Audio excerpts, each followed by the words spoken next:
STEM tu kalau akronim dia membawa kepada sains, teknologi, kejuruteraan dan matematik. Bila STEM ni diperkatakan di peringkat katalah nasional, di peringkat Malaysia, ia sebenarnya menjurus kepada pelajar-pelajar sekolah yang mengambil aliran STEM, sains, teknologi, kejuruteraan, matematik, dan minat mereka terhadap mata pelajaran tersebut. Pusat STEM Universiti Melayu ni agak berbeza sebenarnya daripada pusat STEM yang selalu digambarkan di Malaysia ni. Maksudnya bukannya pusat STEM kami ni hanya menjalankan aktiviti dan program. Kami ada 3 objektif utama. Objektif utama ialah kita ingin mempromosikan STEM itu sendiri, bukan hanya di peringkat sekolah rendah, sekolah menengah, termasuk universiti dan juga kepada pihak industri dan juga pemegang taruh. Objektif kedua untuk pusat STEM kami adalah kami bertindak sebagai koordinator.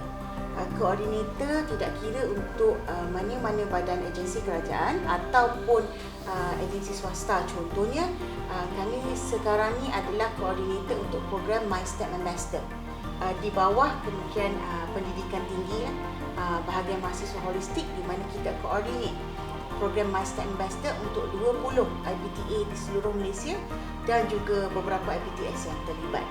Objektif yang ketiga adalah kami akan menggalakkan dan menyokong semua inisiatif STEM yang sama ada, terutamanya di kalangan pensyarah dan juga staf-staf Universiti Malaya, sebab sebenarnya kita ada banyak program-program STEM dan aktiviti yang sedang berlangsung sekarang ni di UM, dan kita memang memberi sokongan penuh lah sekiranya terdapat mana-mana pihak atau terutamanya pensyarah ataupun mana-mana staf UM yang ingin menjalankan program STEM. Antara sebab pusat STEM UM ditubuhkan dan juga kebanyakan inisiatif STEM yang sedang berlaku di Malaysia ni adalah kita mendapati pelajar-pelajar atau anak-anak kita yang di luar, yang bermula sekolah rendah, sekolah menengah, tidak memilih aliran STEM. Apabila mereka tidak memilih aliran STEM, perkara ini akan memberi implikasi dan kesan kepada program-program ijazah sarjana muda yang ditawarkan di IPTA dan IPTS di seluruh Malaysia. Terutamanya program-program seperti kejuruteraan, perubatan, pergigian, sains komputer, alam bina, fakulti sains sendiri yang ada sains biologi, sains kimia, sains fizik dan sebagainya. Kerana kita ni memerlukan talent yang datang daripada aliran sains di sekolah yang digelar sekarang, aliran STEM A, yang mengambil fizik, kimia, bio dan matematik tambahan. Jadi bila kekurangan pelajar mengambil aliran tersebut di sekolah, jadi kemasukan ke universiti akan mendapat implikasi. Dan seterusnya memberi kesan kepada industri, kerana industri memerlukan semi or high skill talent dalam bidang sains dan teknologi ni. Kita nak memberi kesedaran dan pendedahan kepada ibu bapa apabila kita menyebut tentang program STEM, kerana itulah kita bermula seawal tadika atau kanak-kanak. Kita bermula seawal 4 tahun.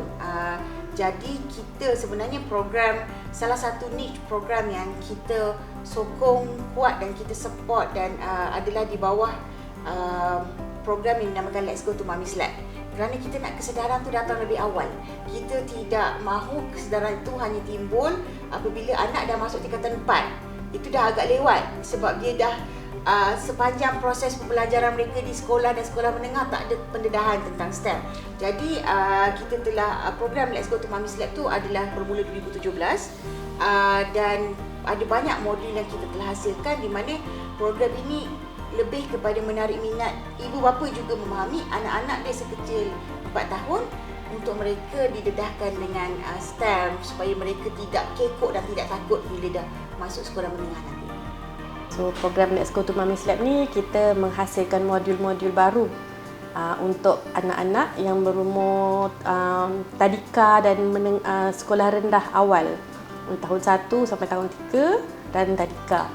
Kita nak memperkenalkan ilmu STEM ni lah, sains, teknologi, kejuruteraan, matematik dalam bahasa yang mudah, dalam bahasa yang friendly, yang dekat, yang mesra dengan anak-anak. Jadi salah satu pendekatan kita juga kita buat STEM, pembelajaran STEM melalui cara bermain. Secara unconventional. Maknanya ilmu STEM tu kita nak tunjukkan dia berada di mana-mana. Jadi apabila Ada satu tahun tu 2021, Hari Merdeka, musim kemerdekaan, saya dijemput ke Putrajaya.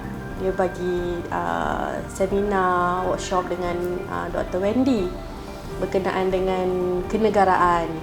Jadi saya rasa ilmu ni sepatutnya anak-anak tahu juga. Sebab bila kita buat program dengan kanak-kanak di Tadika, kita pergi ke sekolah-sekolah, kita perasan bila dia baca ikrar tu, perhimpunan kan, dia akan bacalah, maka kami rakyat Malaysia, habis kadang-kadang dia tak faham pun apanya. Jadi saya lihat di situ ada satu peluang lah untuk kita menggabungkan ilmu kenegaraan tu dengan ilmu STEM. Bagaimana kita boleh gabungkan dua aliran yang kelihatan berbeza, tetapi sebenarnya kita boleh mesrakan dan make sense of each other. Jadi dari situ terbitnya ilham untuk membuat program modul belajar rukun negara melalui STEM.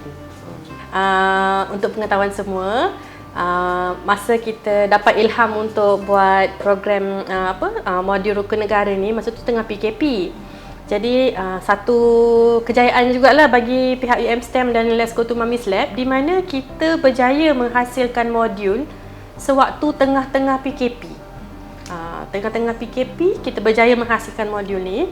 Jadi masa kita start nak try out the modul, apabila kita buat modul apa-apa kita kena pilotkan dulu semua kan. Kita try out dengan secara online. Jadi kita pergi ke banyak sekolah secara online, Kedah, Johor, Klang Valley semua. Kanak-kanak even Tadika, ada yang volunteer daripada Tadika. Jadi ikut kapasiti kebolehan online pada waktu itulah.